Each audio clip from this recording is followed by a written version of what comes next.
Cette semaine, laissez-moi vous parler du crédit d'impôt pour maintien à domicile. Souvent, les gens se posent la question, moi, j'ai simplement que ma pension, j'ai jamais payé d'impôt. Est-ce que j'ai le droit? Oui, toute personne qui a 70 ans et plus a le droit au crédit d'impôt, qui peut donner jusqu'à un montant de 390 par mois. C'est ce qui est très intéressant parce que souvent, les gens, ils s'imaginent, parce qu'ils ont simplement que leur pension, qu'ils ne peuvent pas demeurer dans une résidence, que ce soit les résidences soleil ou d'autres résidences. Ça fait que moi, je pense que quand même, ce serait très important que vous vous informiez auprès des conseillers en hébergement, parce que la plupart des résidences en ont sur place.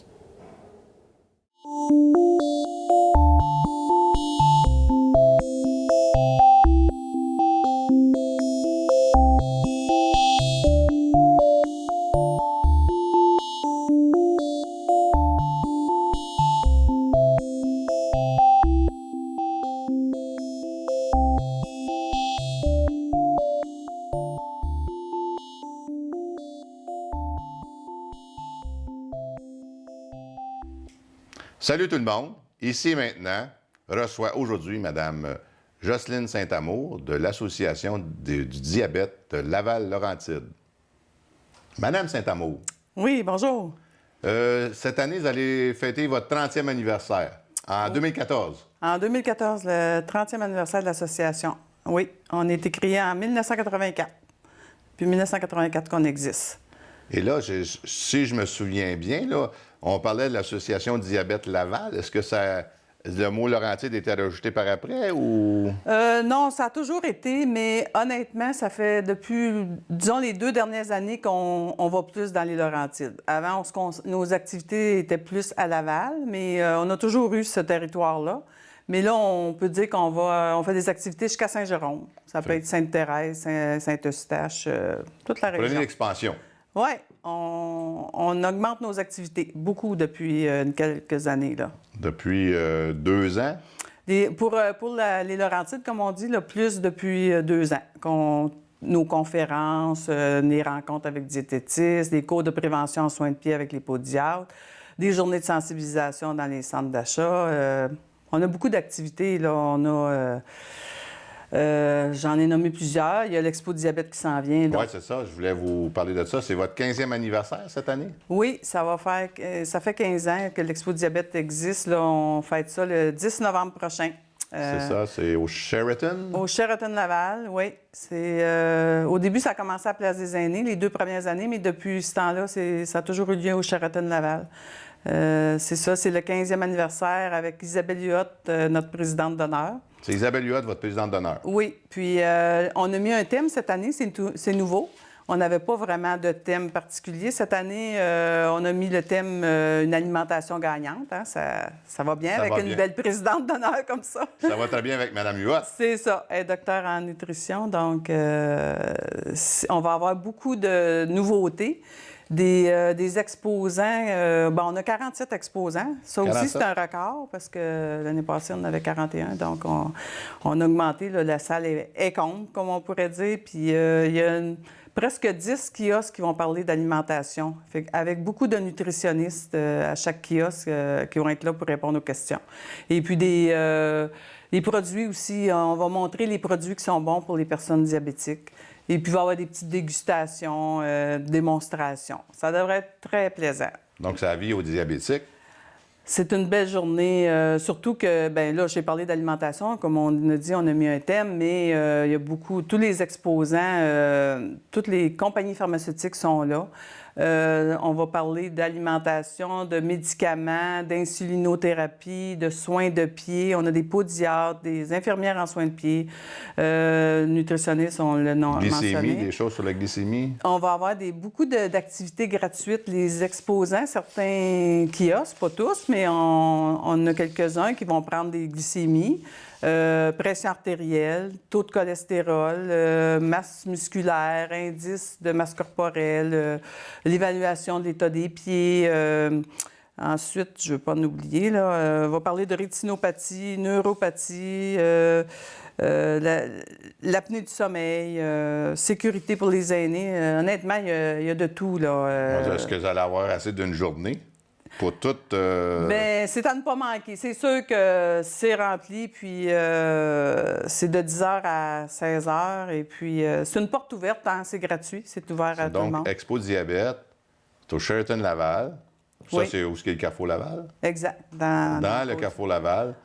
Ça a lieu le 10 novembre. C'est un dimanche. Dimanche le 10 novembre, de 10h à 16h. C'est ça. À l'entrée principale du Sheraton Laval, on va vous indiquer, on a plein de bénévoles qui sont là pour Et diriger l'entrée les gens. est gratuite?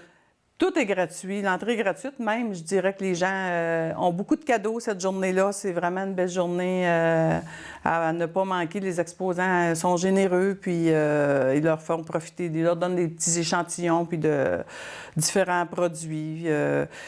Puis, il y a des conférences aussi qu'il ne faut pas oublier, des Oui, c'est conférences ça. très intéressantes. Je pense que vous avez 3 conférences, c'est ça? On a 3 conférences dans une autre salle que la salle des exposants, la salle Terrebonne-Rosemère au sous-sol. Une salle qui peut contenir jusqu'à 200 personnes et des bonnes conférencières. Donc, je crois bien, Mme Isabelle Huot, qui est votre présidente d'honneur, Oui. qui va sûrement parler nutrition. Ça, on s'en sort pas, puis c'est la bonne personne pour le faire. Et puis, vous avez, je pense, Mme Long. Dr Long, oui, elle était là l'année dernière. D'ailleurs, c'était elle, notre présidente d'honneur, l'année dernière. Elle va donner une conférence à 10h30 le matin. Dans le fond, c'est vivre avec le diabète au quotidien. On va parler de conduite automobile et jours de maladie, comme des choses, très... Oui, de la vie de tous les jours. Une baisse de diabète pendant qu'on vous conduit une voiture, c'est pas... C'est pas à recommander. Il Non, faut c'est savoir pas- quoi faire. C'est pas recommandable. Et puis, vous avez une autre conférence, mais vous m'aviez dit tantôt que la dame, il y avait un changement, là. Oui, bien, sur notre publicité, c'est annoncé Mme Marie-Suzanne Godet, mais elle va être remplacée par Michel Comeau. Le sujet va rester le même, mais c'est une infirmière clinicienne aussi. Et puis, elle, ça va être plus sur les généralités du diabète. Ça va compléter... en fin de compte, là, les gens vont savoir pas mal tout ce qu'il y en est en écoutant les 3 conférences. Donc, les conférences, c'est 10h30 Dr Long, 11h30 Mme Comeau et 13h30 notre présidente d'honneur Isabelle Huot. Donc, encore une fois, aux diabétiques, ne manquez pas l'Expo Diabète du 10 novembre au Sheraton Laval, au Carrefour Laval. Pas de problème de stationnement. Non, L'entrée est c'est ça. gratuite. On dit à tout le monde d'être là. Oui. Puis parlez-en, ça s'adresse à tout le monde, là. Les personnes diabétiques, c'est sûr, et leur entourage, mais tous ceux qui veulent en apprendre sur le diabète, parce qu'on sait aussi qu'il faut prévenir, hein, le diabète. Oui. Donc, si on veut être au courant, puis c'est la bonne journée pour ça, on peut poser les questions aux représentants, on peut s'informer, ils ont le temps de nous parler, puis donc, c'est la plus belle journée parce que tout le monde est réuni sur le même toit. Ça n'arriverait pas en d'autres temps, là. C'est ça. Puis il y a beaucoup de gens qui ne savent pas, mais qui sont diabétiques. Oui, ça aussi, exactement. il y a beaucoup, je crois, de gens au Québec qui ne savent pas qu'ils gros sont. pourcentage, Se oui. demandent qu'est-ce qu'ils ont souvent, pourquoi ils ne vont pas bien, pourquoi ça va Oui. mal dans la journée. Oui. Et moi, je dois dire que je suis diabétique, puis je l'ai appris d'une drôle de façon. C'est en allant chez quelqu'un qui était diabétique, puis qui m'a dit « Ah, prends donc, fais donc un Ton taux de test. » glycémie. Et mon taux de glycémie, j'étais à 20. Oh, oui, Ouais. c'était... J'étais à 20, j'ai su que j'étais diabétique. Par contre, on le savait à l'hôpital, mais on ne me l'avait pas dit. Ah. Bon, écoutez, je vais revenir à votre association. Vous êtes 2000 membres, 2500 membres. 2500 membres. Oui. Je pense que ça fait vous êtes là depuis 14 ans? Oui, moi, je travaille à l'association depuis 14 ans. Oui, exactement. Puis, je suis la coordonnatrice. Puis, on organise beaucoup d'activités. Il y a des activités gratuites. Et puis, si les gens veulent rentrer membres, c'est 20 par année, mais ils ont 31 avantages. Ils reçoivent une revue, la revue Plein Soleil, 4 fois par année, qui décrit un peu d'alimentation, des articles écrits par des professionnels, une belle revue. Ensuite, des cours qu'on donne gratuitement, des rencontres avec diététistes, des cours avec les podiatres. On a des rabais aussi. Si les gens s'inscrivent à une activité physique quelconque, on offre 50 maximum par année de rabais. ou ça peut être aussi, c'est nouveau, là, pour un soin de pied. Avoir un soin de pied par une professionnelle, podiatre ou infirmière en soins de pied, on rembourse les gens, on donne un 20 de rabais quand ça fait plus qu'un an qu'ils sont membres, par contre. Il faut que ça fasse un an. Mais ensuite, on a plein d'entreprises qui donnent des rabais à nos membres, que ce soit optométristes, diététistes, plein de professionnels qui offrent un rabais sur présentation d'accord. Donc, on dit aux gens, en plus d'aller au salon de l'Expo Diabète, le 10 novembre, on dit aux gens aussi de devenir membre de l'Association du diabète de Laval-Laurentide. Oui, ils peuvent le faire. Ils peuvent nous appeler aussi au 450-686-0330 ou sur notre site Internet. Ils ont beaucoup d'informations, www.diabetelaval.qc.ca. Madame Saint-Amour, on vous dit merci. Merci beaucoup de m'avoir reçu. Et nous vous revenons dans quelques instants.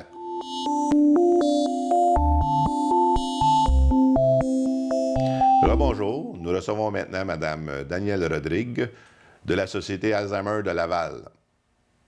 Madame Rodrigue. Bonjour. Vous allez bien? Oui, je vais bien, merci. La Société Alzheimer de Laval, ça offre quel genre de service aux gens qui vont vous voir?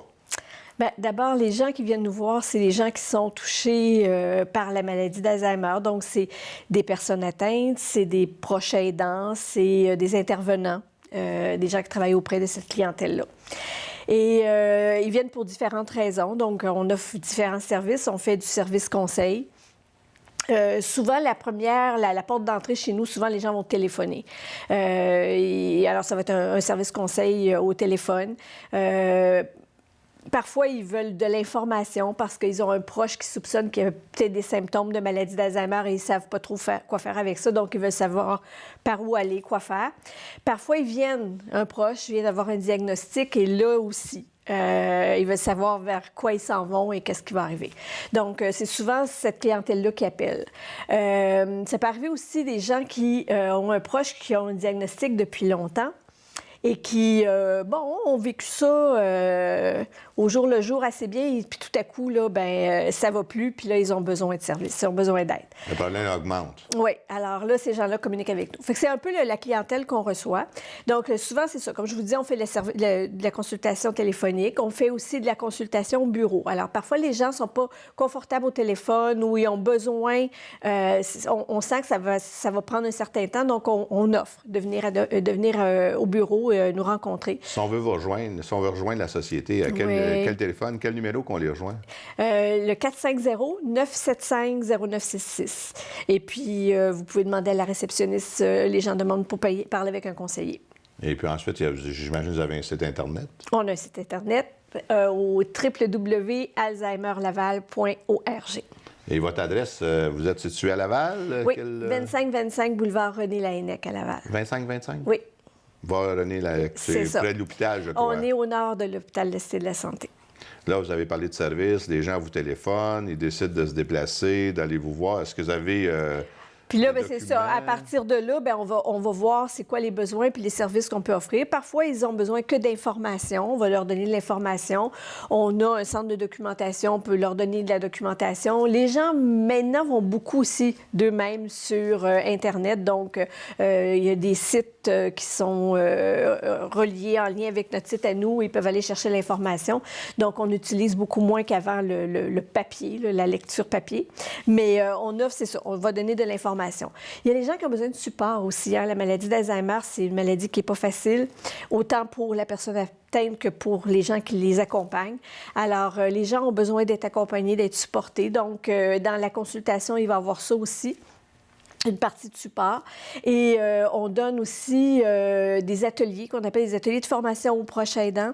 Donc, c'est des rencontres sur 8 semaines. Et puis là, on donne vraiment de l'information en rapport à la maladie, c'est quoi, comment ça affecte le quotidien de la personne atteinte, comment on accompagne les gens atteints, comment prendre soin de soi comme proche aidant pour pouvoir continuer à prendre soin de son proche.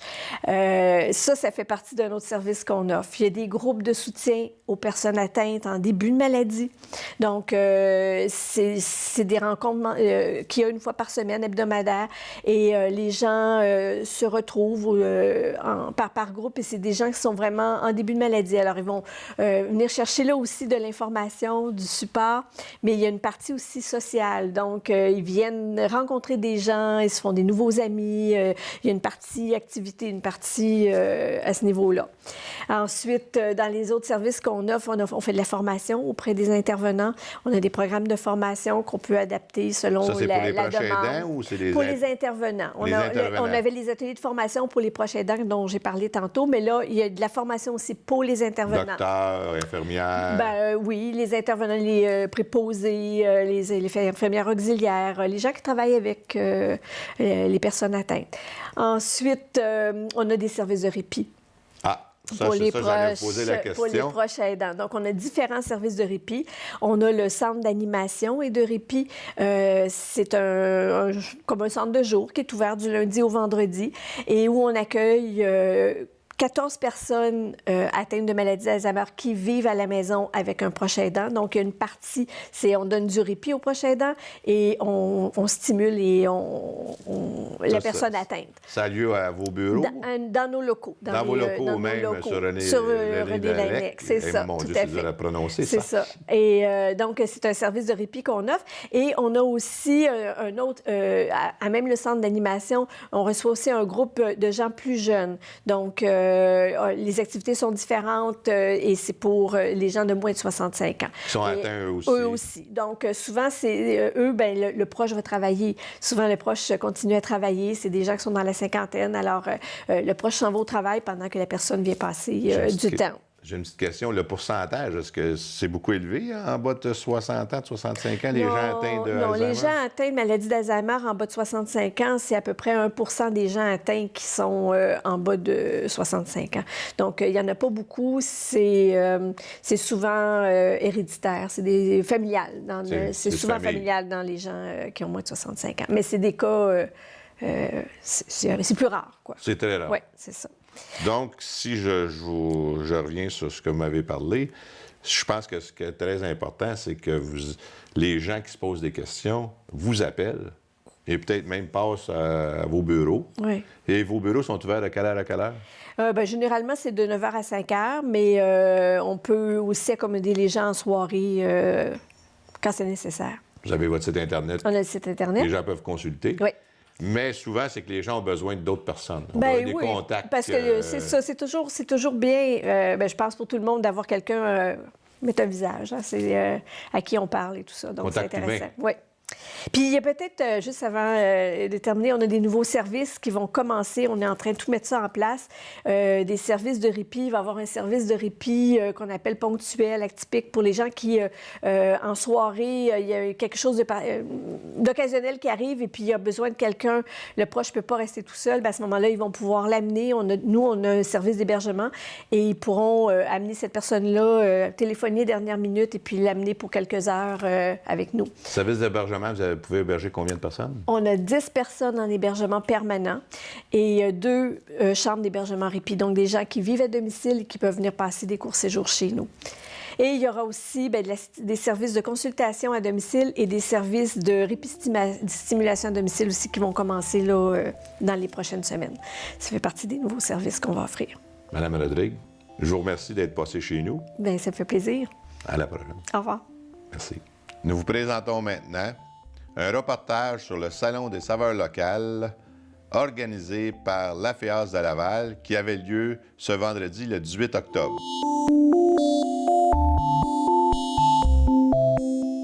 C'est avec grand plaisir que l'AFEAS Montréal-Laurentides-Outaouais s'implique à nouveau dans un salon agroalimentaire et c'est réellement un mandat de l'AFEAS qui nous tient à cœur. Je suis contente de voir qu'on peut avoir un bel événement.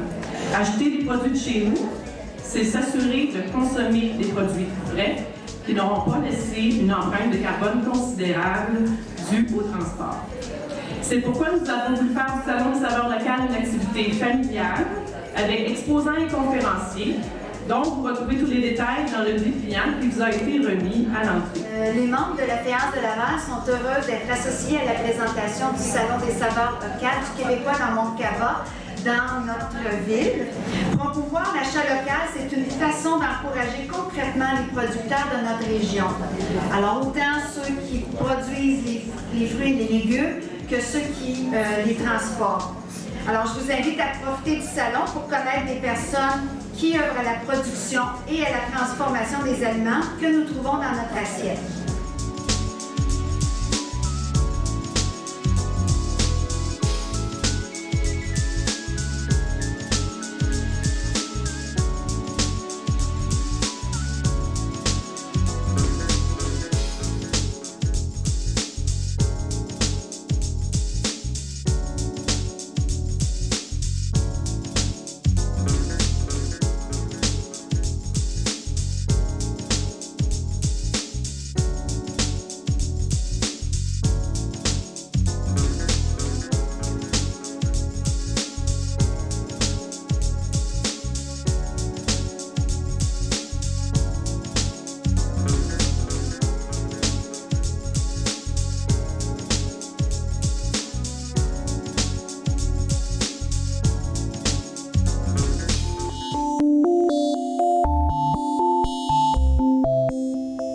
Rebonjour, nous recevons maintenant Mme Patricia Dumont de l'ARR Santé. Oui. Donc, ARR Santé, pour Association Ressources et Références en Santé. Donc, nous, on est un organisme à but non lucratif. Puis notre mission, à la base, c'est d'être tous ensemble pour la santé. Donc, quand je dis tous ensemble, c'est autant des thérapeutes, des médecins de la médecine plus traditionnelle, autant des compagnies qui font des produits par rapport à la santé. Puis, donc, tout le monde ensemble pour la santé, parce que le monde de la santé, c'est vaste, mais on considère que tout le monde a sa place. Puis, tout le monde a intérêt à se donner la main, parce que il y a tellement d'options. Tout le monde, il va dans des petits chemins différents. Puis c'est le fun quand tout le monde se rassemble. Puis c'est ça. Donc, nous, on travaille beaucoup en ligne. On est un site Internet, un peu comme un Facebook. Je ne veux pas le nommer, mais c'est ça. Donc, non, mais là, c'est quoi votre site à vous? C'est arrsanté.ca. Donc, c'est ça. Donc, un peu comme un Facebook, un réseau social de la santé où il y a autant les gens qui travaillent dans le domaine de la santé que les gens du public peuvent venir s'informer. Puis, à chaque année, on a plusieurs événements. Donc, à chaque mois de novembre, on a notre congrès annuel. Puis, on a plusieurs autres événements au courant de l'année là, pour vraiment vulgariser, faire connaître tout ce qui s'offre dans ce monde de la santé. Mais vous êtes plus axé vers la thérapie... Dans le côté alternatif, oui, c'est sûr, parce que, bon, on ne se le cachera pas, le système de la santé plus traditionnel, bien établi, on n'a pas besoin de le faire connaître. Par contre, pour tout ce qui est le côté alternatif, c'est bien d'avoir une ressource qui est plus stable, plus fiable aussi, parce qu'il y a de toutes les sortes qui se promènent. Il y en a beaucoup qui disent « Ah oui, mais c'est-tu un charlatan, ça l'est-tu pas? » Donc, nous, on n'est pas là pour reconnaître voir les diplômes nécessairement des gens. On n'est pas une association qui reconnaît les thérapeutes en tant que tels, mais on est associé avec des associations qui le font. Puis nous, on est là pour leur donner une plateforme, dans le fond, pour s'exprimer, faire connaître leur métier, puis créer des liens aussi entre les thérapeutes. Bien, donc, dans le fond, c'est un plus à la médecine traditionnelle. Exactement. Parce que de plus en plus, on s'en va vers ça, qui est la médecine intégrative qui appelle, ou la médecine complémentaire, d'avoir un suivi qui est régulier avec votre docteur. Donc, comme aujourd'hui, on parle de l'Alzheimer puis du diabète. C'est important, dans le cas quand on a des diagnostics qui sont sérieux comme ça, d'avoir un suivi avec notre professionnel de la santé. Mais en parallèle, il n'y a rien qui empêche d'aller continuer avec une thérapie alternative ou ne serait-ce que de travailler en prévention. Mais c'est autant que c'est efficace puis que ça donne un bon résultat, c'est important à la base d'avoir un suivi sérieux avec notre docteur. Puis d'en parler aussi. Il y en a beaucoup qui le font en cachette. Ils disent, je ne le dirai pas à mon médecin, il va me chicaner. Mais non, mais c'est pas vrai. Il faut en parler à son docteur que peut-être que vous faites une thérapie alternative, vous allez voir peut-être un naturopathe. Oui, parce que c'est important, parce que quand on va voir, disons, un médecin, lui, il nous prescrit quelque chose en fonction de ce qu'on lui dit. Puis si on omet une partie qu'on dit, oh, c'est pas important, bien non, c'est important, c'est qui qu'on est. S'il y a des résultats, il faut qu'il le sache. C'est les médicaments, c'est tout ça, c'est-tu les deux ensemble? Donc, c'est important de garder le lien de confiance avec son médecin. Mais toi, tu es naturopathe? Naturothérapeute, oui. Naturothérapeute. Oui. Là, je pense que tu es plus auprès des... Oui, dans la vie. Comme Dans je la disais vie. tantôt. Je travaille plus souvent avec des femmes enceintes. Je fais de l'accompagnement à la naissance aussi. Mais c'est ça. Donc, dans le cas du diabète et de l'Alzheimer, c'est un sujet qu'on peut quand même aborder, où ce que la prévention peut avoir un impact assez majeur. Puis, autant pour un que pour l'autre, même si c'est des maladies qui sont complètement différentes, là, au niveau de la prévention, c'est la même. Puis, tu sais, ça a des effets sur le diabète puis l'Alzheimer, mais ça a des effets sur beaucoup d'autres choses. Puis là, on ne part pas de loin. On parle de faire de l'exercice, faire attention à ce qu'on mange, le stress, le tabagisme aussi. Puis, c'est ça. Donc, tout ça, c'est tout plein de facteurs qui font que va avoir un effet sur notre prévalence, dans le fond, les risques qu'on peut avoir de développer les maladies dans le futur. Donc, au niveau de l'alimentation, c'est sûr qu'on privilégie les aliments frais, de cuisiner soi-même, parce que, tu sais, quand il y a trop de sel, des gras saturés et compagnie, toutes des choses qui sont bien compliquées. Des fois, on lit les étiquettes, on ne le sait pas. Mais le plus simple, c'est toujours de le faire soi-même, consommer des aliments crus. Des fois, on voit ça comme une grosse montagne, mais ne serait-ce que pendant qu'on prépare à souper, si on coupe des aliments pour mettre dans notre recette, par exemple, on en mange 2-3 en même temps. Ça se fait bien. Des carottes, des piments. Bien, c'est ça. On les a déjà devant nous pour faire le souper. Donc peut-être moins des oignons, quand même, là. Ben, pourquoi pas? Oui, hein? c'est vrai, ça dépend. Si on aime les défis... Ça va être difficile pour le restant de la soirée. Mais c'est ça. Puis sinon, pour l'exercice, d'en faire un petit peu à chaque jour. Puis je dirais que l'élément clé dans tout ça, c'est de choisir quelque chose, une activité qu'on aime, ou de le faire avec des gens aussi, parce que, tu sais, des fois, on se lance des gros défis. Je vais faire du tapis roulant, ou je m'inscris à un gym, ou, tu sais, faire des choses qui sont drastiques, qui donneraient du résultat, oui. Mais si on le fait... C'est ça. C'est comme moi, j'ai une bicyclette stationnaire. Qui ramasse la poussière? Elle est dans le salon. Elle est belle, en tout cas. Oui. J'en ai fait au début. Là, j'en fais moins. Bien, c'est ça. Je pense qu'on est tous un peu comme ça. Hein? Oui, c'est ça, mais c'est parce que la clé, c'est vraiment d'aller vers quelque chose qu'on aime. Puis des fois, on y pense pas, comme si je me prends comme exemple. Courir, OK? Courir, c'est vraiment pas quelque chose que je pensais pouvoir faire un jour dans ma vie. Là. Faire le tour du bloc en courant, je meurs à peu près 4 fois en faisant. J'ai aucun cardio. Puis, tu sais, dernièrement, j'ai une amie qui m'a dit « Ah ouais, fais-le avec moi, on se lance au défi. » Fait que on a pris ça plus à la blague au début, qu'on s'est trouvé un petit programme d'entraînement sur Internet, très graduel. Puis finalement, j'ai la piqûre. J'aime ça. Et puis le bloc, ça s'est fait? Ben oui. Bon, j'arrête une couple de fois pour... on ralentit, puis on trouve notre rythme, mais c'est ça, des fois, l'exercice physique se trouve à des places qu'on pense pas, avec des gens qu'on pense pas aussi. Il faut qu'on fasse de l'exercice physique pour nous, mais tout le monde, il faut qu'il en fasse. Donc, on a tout intérêt à aller frapper aux portes, voir s'il y a quelqu'un à côté de chez nous, notre frère, notre soeur, notre ami, voisin, n'importe qui. Tout le monde a à faire de l'exercice physique. Puis quand on a quelqu'un pour nous accompagner et gentiment nous botter les fesses, comme on dit, bien, ça l'aide. Ça peut être la natation. Ah, la natation, la bicyclette, juste marcher. Le yoga, le tai chi. Yoga, oui. Puis le yoga a un effet encore plus. Et puis toutes les activités dans ce sens-là, elles vont beaucoup jouer sur le stress. Le stress aussi, c'est quelque chose qu'on a tout intérêt à diminuer puis à apprivoiser. On ne peut pas complètement l'enlever. C'est nécessaire dans la vie, le stress. Là. Ça nous garde en vie. Mais de bien le gérer puis d'apprendre à vivre avec, de le prendre plus positivement, pas que ça nous gruge. Ouais. Donc, le yoga... Le Zumba, peut-être? Oui, oui. Ça, c'est un petit peu plus... C'est très cardio, mais c'est le fun. C'est positif. Mais très cardio. Et là, il y a une nouvelle affaire, là, sa bicyclette à vitesse. Là, je ne sais pas comment est-ce qu'ils appellent ça. Oui, je cherche le mot. Hein, ça va peut-être m'en revenir d'ici la fin. Là, c'est une nouvelle chose. Je sais qu'il y a bien des filles que je connais qui font ça. Oui, mais ça là, faut déjà avoir un petit exercice, une petite condition physique qui le permet, parce que c'est cardio. Beaucoup de pratique avant. Oui, parce qu'on... Si on revient à votre association, elle existe depuis combien de temps, votre association? Ça fait bientôt 5 ans. 5 ans? Oui. Et votre site, m'avez dit, C'est arrsanté.ca. Donc, est-ce que vous avez un téléphone, par hasard, qu'on peut vous rejoindre? On est beaucoup en ligne. Un téléphone, là, mais on... Vous avez mieux en ligne? C'est une boîte vocale. On prend les messages puis on les retourne au cas de besoin, mais on est très actifs sur Internet. Mais sinon, venez vous créer un profil sur le site de l'association. C'est gratuit. Bien, Patricia, je vous remercie d'être venue. Ça fait plaisir. Et à tous, je vous dis à la semaine prochaine.